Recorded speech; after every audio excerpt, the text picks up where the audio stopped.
They have found what they believe is evidence of the Ark buried in a remote part of Turkey. Andrew Jones from California says the dimensions match. In chapter 6 of Genesis, it talks about a 300 cubit long boat. And that, if you use the Egyptian cubit, is 515 feet long, or about 157 meters. And that's exactly the length of this boat-shaped object. These are the timbers of the ship. That's what we're looking at. It's amazing.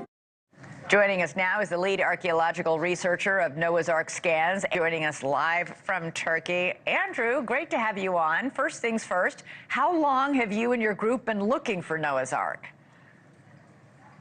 Well, personally, I've been interested in the stories as a child. I first heard about it from Ron Wyatt, who came out to California when I was in middle school.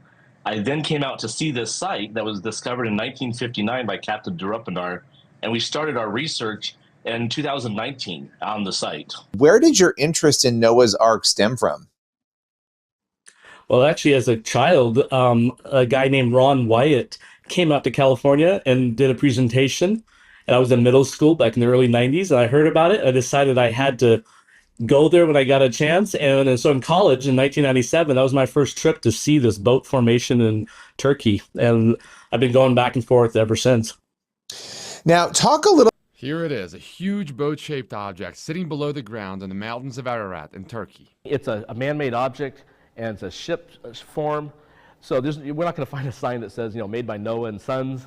But what other ship would it be that, on the side of a hill at 6,500 foot elevation in the mountains of Ararat?